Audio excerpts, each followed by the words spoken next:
Me gado wezana wova evegbea yawe kple ƒomegba ƒe wɔna me. Wɔna ye eli ɖe ne nana yi ke yawo ma wokɔ de menye be mía asrɔ̃nu tso míedegbe ʋegbie ŋuti, míakpɔ dzidzɔ le zazã ŋuti eye míazẽ hã nyuie hã. Eye míagazã ʋegbie hã akɔ asrɔ̃nu tso srɔ̃ɖenyawo kple ƒomedodo ŋuti. Ɣeyiɣi ke mísrɔ̃nu tso wo dometɔ aɖe ŋutia, mía ana ŋkɔe nenema. Ke le ɣeyiɣi ye me tɔe nye evegbea. Ŋkɔnye nye LMN esegbe. Nye degbe ʋegbe, nye gbɔgbɔme kple kodzogbe ƒe dzeside, nye kple wɔnyela dome ƒe kaƒodzesi gbãtɔ, nye ŋutikɔkɔe, nye bubu kple nye dodoɖedzi, mada ɖe dzi ahazãe ɖaa. Tanya le ɣeyiɣi ye me nye nyahawo. Ne mi be nyahawoa, me ɖe ƒuna kplɔm ɖo le ŋkɔ alo nyagbewo ŋuti abe evevi ene ko eme le akɔ. Nya, nyativei, nya kple hawo. Enya yiwo mi gblɔna ɖe yi sia yi nya yiwo ne gblɔ ɖe yi sia yi nu yiwo ne eƒoa nye kplo mi ƒoa ɖe hankea ƒome galea.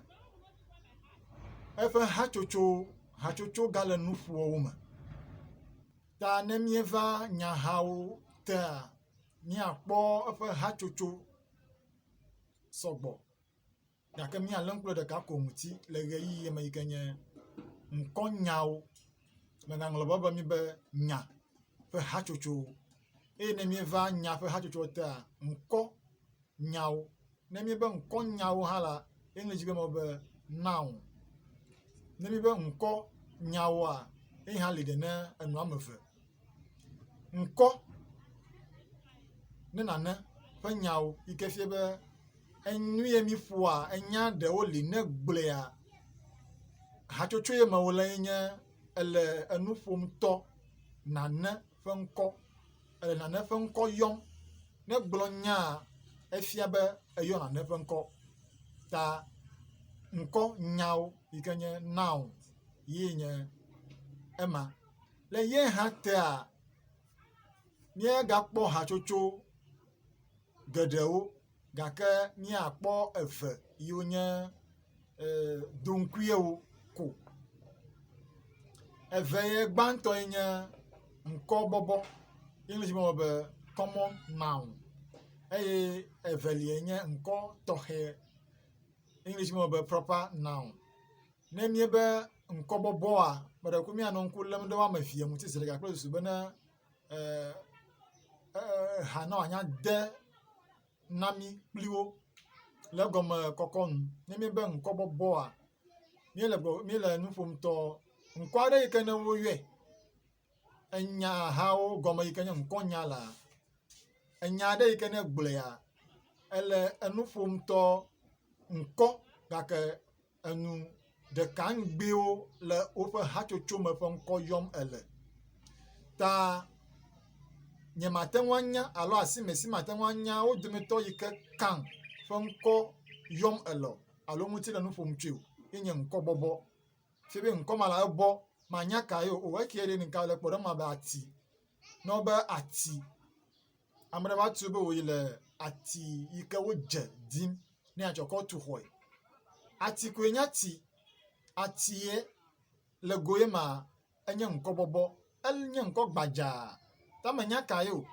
Ake ne hatsotsoa va pe ko wozu ŋkɔ tɔxɛ. Ta ati ka dim ele o, ele oɖum ti dim. Ta ne ŋkɔ oɖum va le atiewo dome koa, efia be oɖum la trɔ zu ŋkɔ tɔxɛ.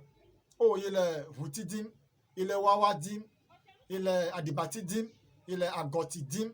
Ta ne ŋkɔ nya le dome le koa, enye ŋkɔ tɔxɛ. Fie be enye enuma, atima tɔ. Ne mi kɔ va amegbetɔwo ƒe kpɔɖeŋu me hã, ne be amea, eyi hã ɖe kɔ azɔ̃vi gbãtɔ, ne be ame. Ame sia ame nye ame, menye ame, wo hã nye ame. Meka gblɔm wole o. Eta ne be amea, ŋkɔbɔbɔ ye ɖe, ame sia ame nye ame.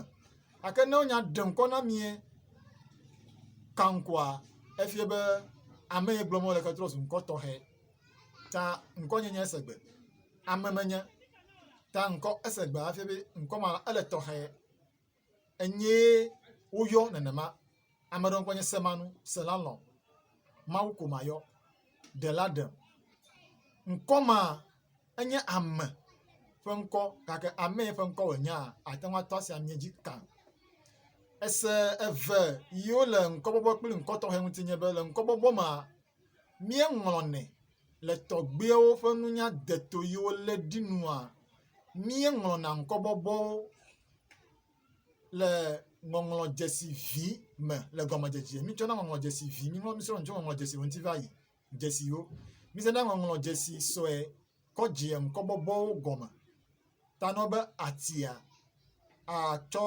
ŋɔŋlɔ dzesi sɔe yi ke nye a hafi ayi ɖe dzi gake ne wòva ŋkɔ tɔxɛ gbɔa míezena ŋɔŋlɔ dzesi gãwo kɔ dze gɔme le ŋkɔbɔbɔ tɔgbɔa ne mi be míatsɔe kɔ dze nyagbe gɔmea ye ko ye mía adze gɔme kple ŋkɔ dzesi gãtɔ le kpɔɖeŋu me be ati la mu atika gake ke wònye atie nye nyagbe ma ƒe gɔmedzedze ta la a la mi mate ŋu atsɔ ŋɔŋlɔ dzesi sɔe o míatsɔ ŋɔŋlɔ dzesi gã nenye be eva elãwo domea nɔ be elã ne ko le gbadzaa gake ŋkɔ tɔxɛ la ɖe be dadi avu koklo gbɔ̃ kpakpaxe ta nenemae wònye ŋkɔ tɔxɛ atsɔ kɔ va ŋkɔbɔbɔ mi nye ma nɔ be xedzodzoa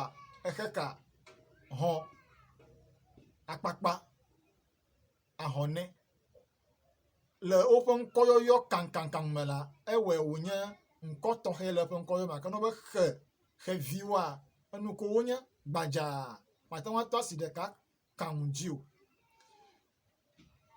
míaƒe taɖodzinu nye be míasrɔ̃ míede gbe ʋegbie eye wòagana mí tsitsi ɖe dzi ɖe susu me ememe kple gota siaa ne míazẽ megbe makpɔmakpɔtɔe be ne míate ŋu awɔ mía degbie ŋuti dɔ nyuie wòali ke ne megava dzɔ be gbe ɖeka woagblɔ be o egbe aɖe nɔ anyi kpɔ yɔ be ʋegbe o o menye ye dim mi le o ta ɣeyiɣi etɔa eya ye nye eke mi srɔ̃ akpe na o le gomewɔkpɔ le ɣeyiɣi hã tɔme ta ŋkɔnye nye lmn esegbe alo esegbe nye degbe ʋegbe nye gbɔgbɔme kple kodzogbe ƒe dzeside nye kple wɔnye la dome ƒe kaƒodzesi gbãtɔ nye ŋutikɔkɔe nye bubu kple nye dodo ɖe dzi mada ɖe dzi ahazãe ɖaa